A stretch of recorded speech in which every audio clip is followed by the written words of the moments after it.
السلام علیکم ورحمۃ اللہ وبرکاتہ۔ کیسے ہیں آپ سب لوگ؟ اللہ تعالی ہمارے ملک پاکستان کی حفاظت فرمائے، آمین ثم آمین۔ جیسا کہ آپ جانتے ہیں کہ ہمارا ٹاپک شروع ہوا ہے، وہ ہے آئیے نماز سیکھیں۔ اب جیسا کہ ہم نے اس سے پہلے سیکھا قاعدے کی کچھ دعائیں، جن میں آپ دیکھتے ہیں کہ نبی اکرم صلی اللہ علیہ وسلم نے ہمیں اتنی خوبصورت تعلیم دی ہے، لیکن ہم رب اجعلنی کو ہی رٹے ہوئے ہیں یا کچھ اور مخصوص دعاؤں کو، اور ان نصیحتوں کو بھولے ہوئے ہیں جو آپ صلی اللہ علیہ وسلم نے ہمیں سکھائی ہیں، ایسی بہت ساری دعائیں۔ اب قاعدے کی دعائیں پڑھنے کے بعد نماز کا جو اختتام کرنا ہے وہ ہے اس طریقے سے کہ سیدنا عبداللہ بن مسعود رضی اللہ تعالیٰ عنہ روایت کرتے ہیں کہ رسول اللہ صلی اللہ علیہ وسلم اپنے دائیں طرف سلام پھیرتے تو کہتے السلام علیکم ورحمۃ اللہ، اور بائیں طرف سلام پھیرتے تو کہتے السلام علیکم ورحمۃ اللہ۔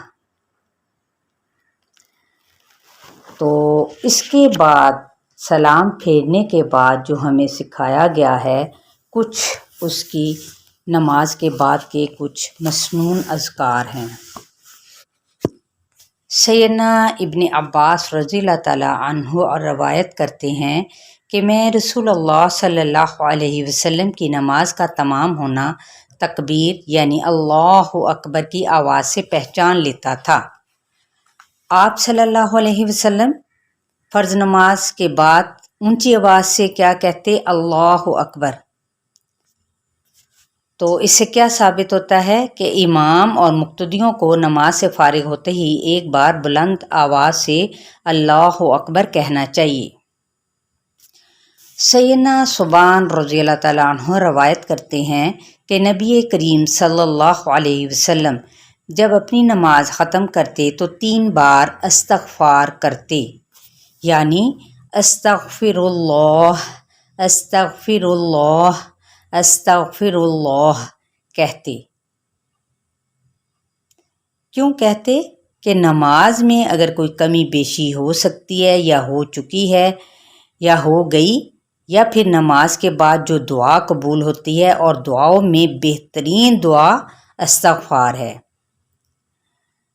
استغفر اللہ کہنے کے بعد آپ صلی اللہ علیہ وسلم یہ بھی پڑھتے اللہم انت السلام ومنک السلام تبارکت یا ذا الجلال والاکرام، یا الہی تو صاحب سلامتی ہے اور تیری ہی طرف سے سلامتی ہے، اے ذوالجلال والا اکرام تو بڑا ہی بابرکت ہے۔ اس کے بعد آپ صلی اللہ علیہ وسلم نے یہ بھی صبح اور شام کے مسنون اذکار میں اس آیت الکرسی کی بھی تلقین کی ہے۔ آیت الکرسی کیا ہے؟ جو کہ قرآن پاک کی سب سے عظیم آیت ہے۔ چلیں پڑھتے ہیں آیت الکرسی کو۔ بسم اللہ الرحمن الرحیم۔ پہلے ترجمے کے ساتھ اس کو دیکھ لیتے ہیں تاکہ آپ کو سمجھ آئے کہ ہم کیا پڑھ رہے ہیں، اس کے اندر کیا ہے۔ اللہ لا الہ الا ہو، اللہ کے سوا کوئی معبود نہیں۔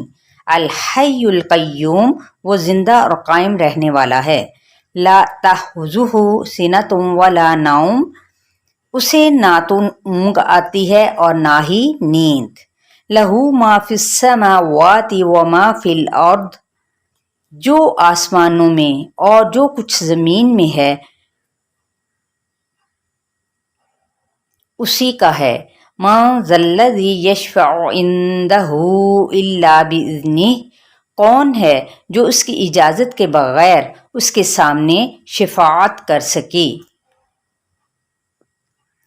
یعلم ما بین ایدیہم وما خلفہم، وہ جانتا ہے جو ان کے آگے اور پیچھے ہے۔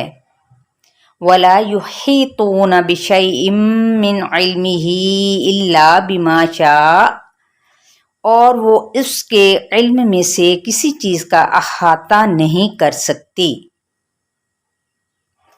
سوائے اس کے جو وہ چاہے۔ وسع کرسیہ السماوات والارض، اس کی کرسی آسمانوں اور زمین تک وسیع ہے۔ ولا یعودہ حفظہما، اور ان کی حفاظت اسے نہیں تھکاتی۔ وہو العلی العظیم، اور وہ بہت بلند اور بہت عظمت والا ہے۔ جی ایک بار پھر سے میں پڑھ دیتی ہوں۔ اللہ لا الہ الا ہو الحی القیوم لا تأخذہ سنۃ ولا نوم لہ ما فی السماوات وما فی الارض من ذا الذی یشفع عندہ الا بإذنہ یعلم ما بین ایدیہم وما خلفہم ولا یحیطون بشیء من علمہ الا بما شاء وسع کرسیہ السماوات والارض ولا یعودہ حفظہما وہو العلی العظیم۔ امید کرتی ہوں کہ آپ اس کے قواعد کو، اس کے مخارج کو دھیان میں رکھتے ہوئے اس کی ادائیگی کو سیکھیں گے۔ اس کے بعد آپ صلی اللہ علیہ وسلم نے فرمایا ہے کہ سیدنا معاذ بن جبل رضی اللہ تعالیٰ عنہ کہتے ہیں کہ رسول اللہ صلی اللہ علیہ وسلم نے میرا ہاتھ پکڑ کر فرمایا، اے معاذ، اللہ کی قسم میں تجھ سے بہت محبت کرتا ہوں۔ میں نے کہا میں بھی آپ کو دوست رکھتا ہوں۔ پھر آپ صلی اللہ علیہ وسلم نے فرمایا، جب تو مجھے دوست رکھتا ہے تو میں تجھے ایک وصیت کرتا ہوں کہ ہر فرض نماز کے بعد یہ ذکر پڑھنا نہ چھوڑنا۔ اور وہ ذکر کون سا ہے؟ رب اعنی علی ذکرک و شکرک و حسن عبادتک۔ رب اعنی علی ذکرک و شکرک و حسن عبادتک، اے میرے رب ذکر، شکر اور اچھی عبادت کرنے میں میری مدد فرما۔ آمین ثم آمین۔ جی انشاءاللہ تعالی ابھی نماز کے بعد کی جتنی بھی ابھی ہم نے 2 سے 3 جو دعائیں سیکھی ہیں یا جن کو مسنون اذکار کہا جاتا ہے، امید کرتی ہوں کہ آپ ان کو پہلے اچھی طرح سے سیکھ لیں اور اپنی 5 نمازوں میں اس کو ادا کرنے کی، اس کو پڑھنے کی بلکہ مانگنے کی کوشش کریں۔ پہلے دیکھ کے پھر اس کے بعد آہستہ آہستہ آپ کو جب حفظ ہونے لگیں تو پھر زبانی بھی مانگنا شروع کر دیں۔ جی بہت ساری دعاؤں کے ساتھ اللہ تعالیٰ آپ کے اس کام میں بہت ساری آسانی فرمائے۔ میرے لیے بھی دعا گو رہیں۔ آمین ثم آمین۔ السلام علیکم ورحمۃ اللہ وبرکاتہ۔